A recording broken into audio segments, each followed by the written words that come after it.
What's up, guys? Welcome to another video. Today we're doing a bit of a different kind of video. Typically I do PV test drives, but the one time I did a 4-month ownership update on my Acura NSX, a lot of people really like that format of video, getting not just a review of the car and how it drives, but more of an overall ownership experience and some tips and tricks and some things that you would only learn after living with a car for a decent extended period. So today we're here with Matt. You guys might remember him from way back when I did one of my first POV test drives with his 1985 Corolla AE86. So today we got him back here because a lot of people commented on that video, had a lot of questions about the car in general.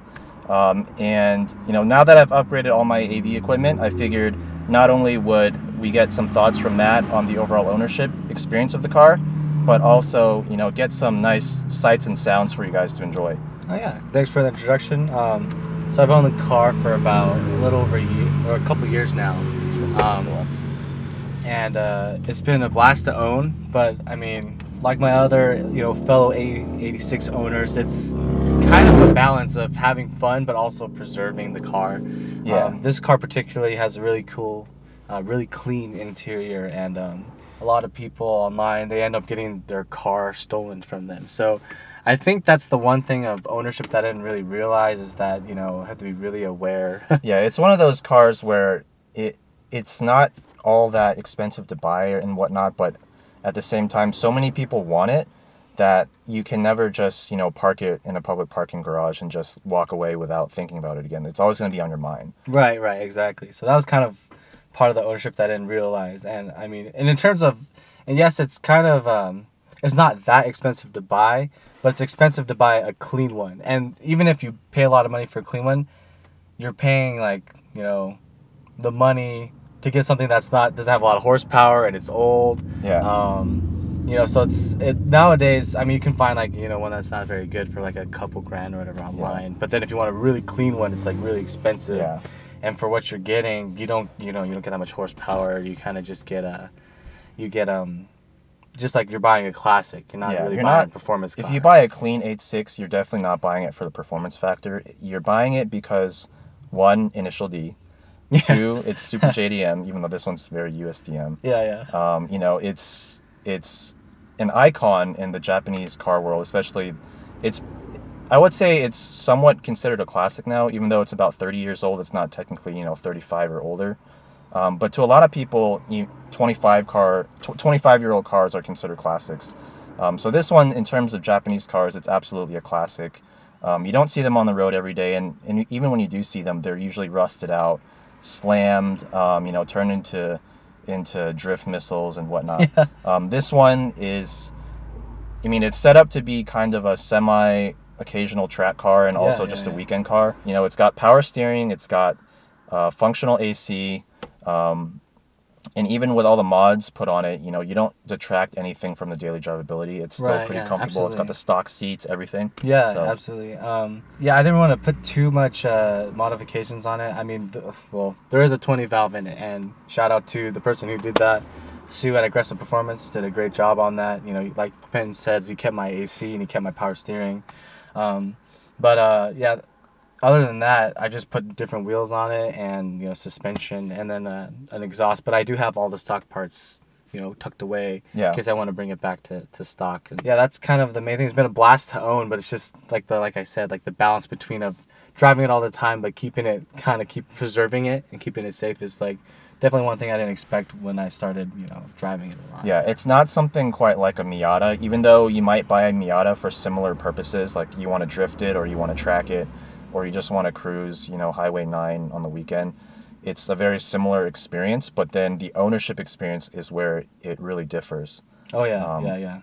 So let's take this thing for a drive again. I haven't driven it in a few months, and we'll get some updated impressions on it, and hopefully you guys will see some other cool cars out here, because it's a Sunday.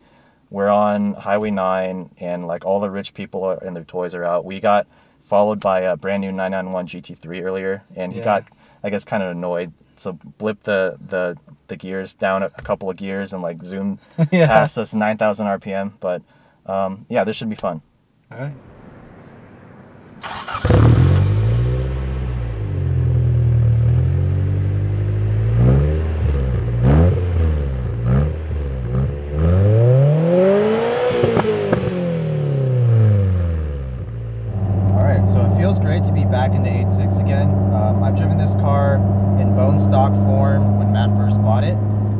slow as hell. Let me tell you, like It's still kind of slow, but it was still even pretty worse. slow. But at least now it makes a nice sound. Yeah. Not that the stock engine didn't make a nice sound, but it just had no power. Yeah. It was rated at like what 112, but I'm pretty sure I think it was like 86 at the wheels, right? Before, and now it's Yeah. like 108. And 108. it is a light car at like 2,200 pounds or so, but even then, 80 wheel horsepower is not going to get you going very far. Right. How long did you own this car from stock until you put the 20 valve in? Like a year and a half. Okay. And then I blew the 4A. Right, on the way to an autocross. On the way to an autocross event, the head gasket was gone, and I had to kind of came at a crossroads of what to pick. There was talks of a 4A GZE. Yep, the supercharged, real just punchy at the low RPMs. Would have been great for autocross, which was what I was doing at the time. Or the other option was a 20 valve, and there's pros and cons of both. But I'm really glad I went with the 20 valve. Yeah, it's a fun motor because it's a top end motor. Right. Similar to the old Honda VTEX, you have to really wind it out to get power out of it. Yeah, absolutely. So it makes for a very, very slow feeling daily driver. Yeah. But when you really push it out on the track and out in the canyons, that's when it really comes alive. Right. I'm kind of addicted to the high RPM kind of type of car. It gets exciting just to get all the way up into 8.2 rev limit. So how was the experience on track? The track is great. I mean, barring that, I'm a novice driver and I wasn't able to, I'm not, experienced enough to take advantage of the lightweight and, I wasn't tires. Sticky tires. I'm not, going at turns really fast, just, but it was a blast to drive. But I was getting passed by, everything that had a decent amount of horsepower. Here's the real question. How many Miatas passed you that day? There's definitely a few that passed me, but I passed a few too. Oh, so you passed a few too. I passed a few too. So I think the NBs got me, but I was able to, stick with the NAs. Yeah.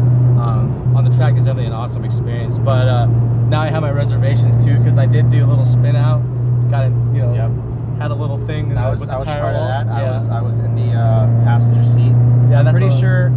Like as you were spinning out, I like grabbed your arm because I was like, oh shit, we're gonna die. Yeah. I was like, oh well, Lord, take me now. Like, it ended up being like just like a tiny little dent that we suctioned out with a GoPro suction cup. Yeah, thank goodness we got a suction cup and took the dent out of there.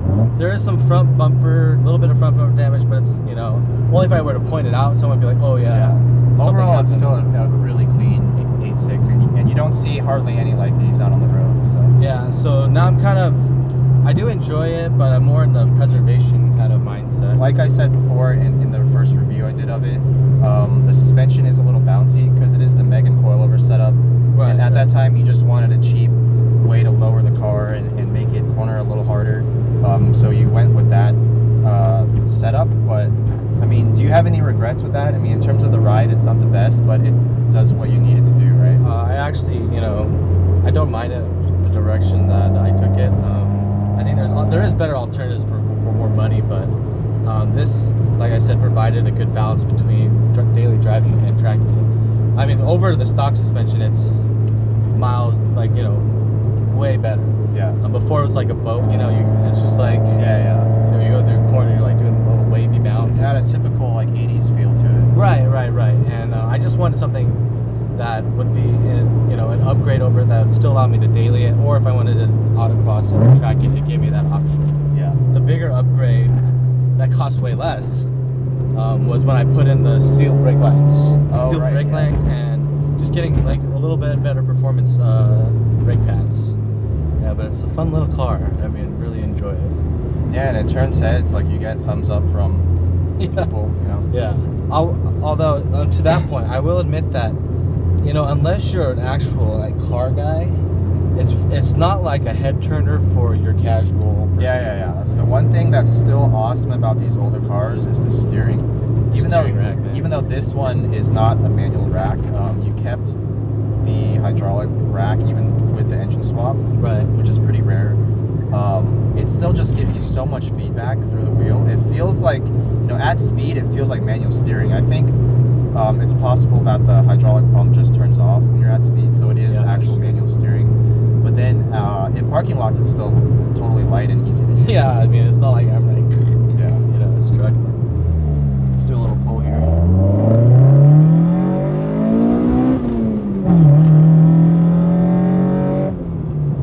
Woo! Still sounds good. Yeah. I mean, I'm still going the speed limit, not even worrying. Yeah. But, so, even though, you know, this engine was swapped in because your original 4AGE blew,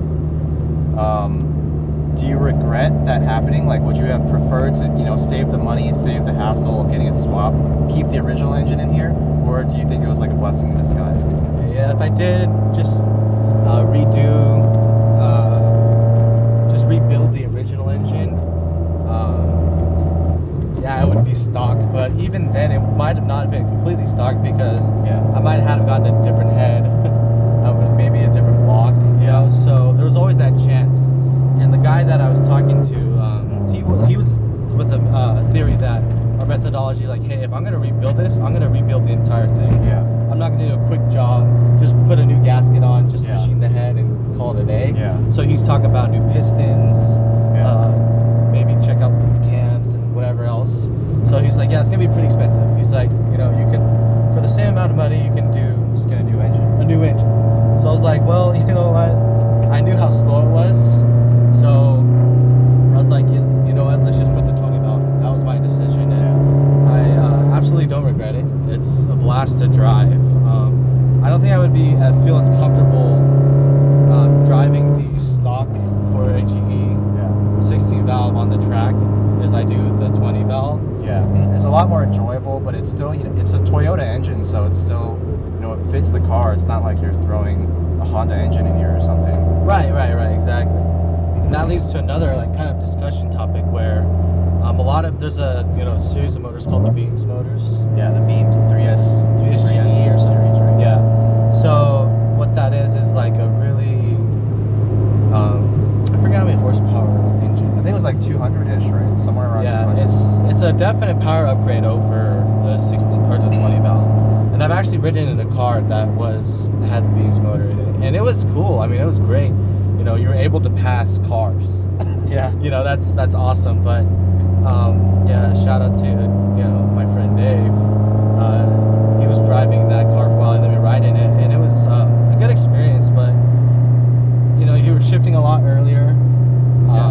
Wasn't the same like. It doesn't rev to 8,000, does it? No, I don't think. Yeah, it did not. Lower than that, right? Yeah, it's just not the same. It's just like, you know, going through the gears, pretty not refined. Like the Beams is really refined. Yeah. It's really smooth and it's great, you know. But I kind of like the rougher edge. The rougher, edgy 20 valve. It's like you're going through all the gears. And it's just like revving the crap out of it. Revving the crap out of it. Yeah, it's just great. Especially because you have the stock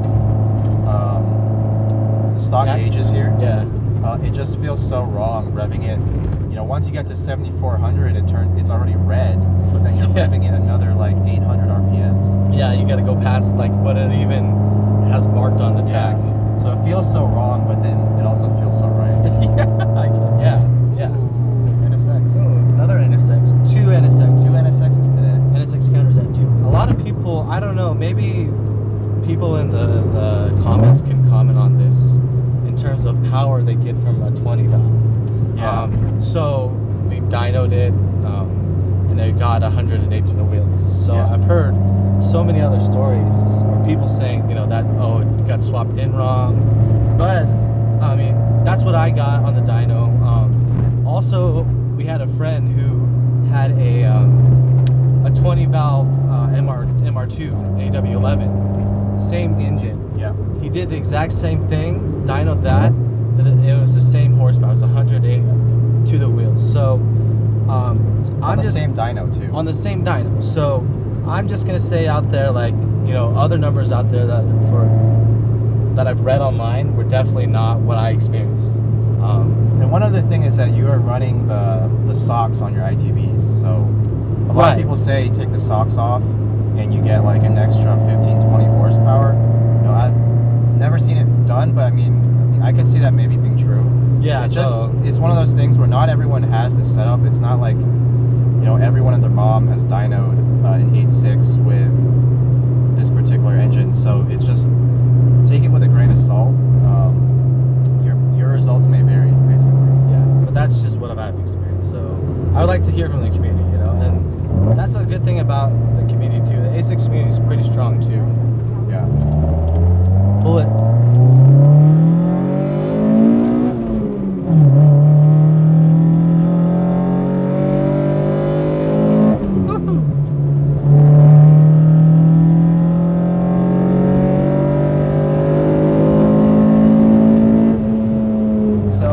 This car, it had what, 100,000 exactly?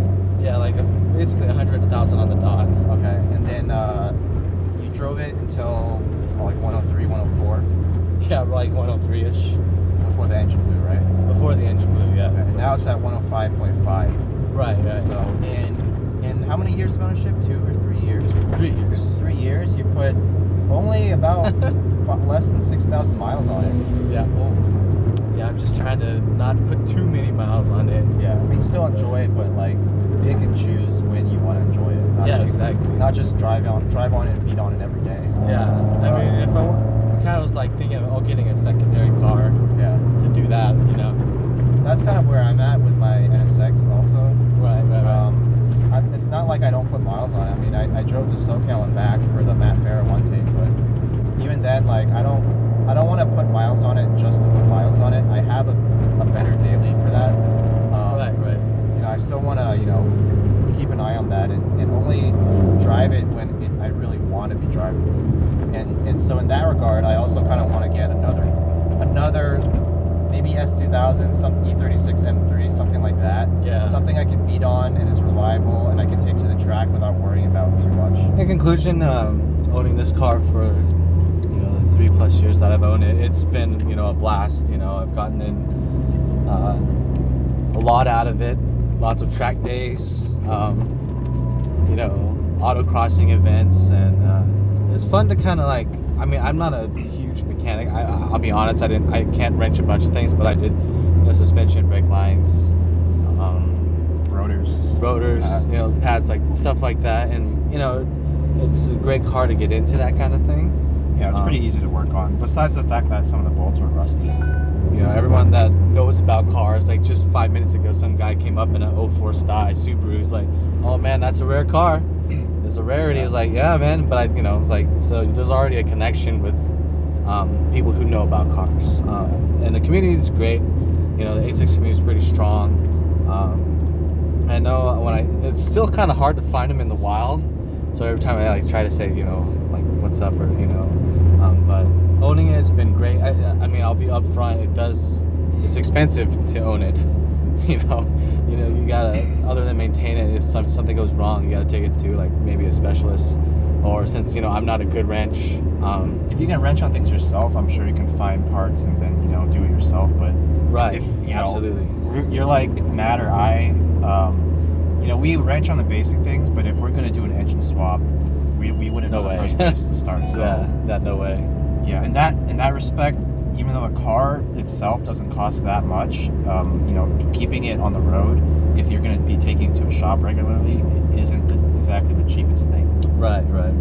And then there's also that, like, I'll be going back to the whole preservation thing. How hard do I drive it? How much do I drive it? You know, because I want to enjoy it. I don't want it to be a garage queen, but in the end of the day, driving a car that's extremely rare now.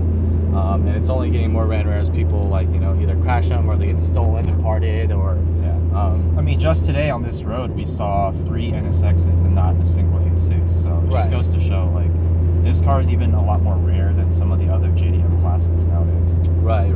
Definitely. It really lives up to the reputation as beginning enthusiasts, you know, classic tuner car, where you can really, if you get a stock one, you really have like an empty blank slate to work with. You can turn it into a lot of different things. You can turn it into a drift monster. You can leave it stock and just enjoy it like that, or you can, you know, do some subtle upgrades, like getting the 20 valves, suspension work, you know, things like that. There's a lot of different parts you can get in the aftermarket to make this car your own and really customize it to your liking. Right. Yeah, I totally agree with that. especially because I've seen a bunch of people drift them. One guy, he was like he just had to stock everything, and he actually won the drift event. It was like an amateur event. Yeah. And he was like, oh yeah, I only have 80 horse. He was saying that, and he won. But he's just so skilled, and he knew how to handle the car. It was like watching magic. It was pretty fun. Yeah. Yeah. So yeah, thanks again, guys, for watching this video. If I get an opportunity to do more of these ownership update kind of videos for you guys on cars that you guys really want to see and learn more about, I'll definitely try to do that. Just leave me a comment, and then I can try to set that up. After this video, I'll be going back to my routine cadence of the test drive reviews. I got a lot of exciting cars coming up, so stay tuned for that. And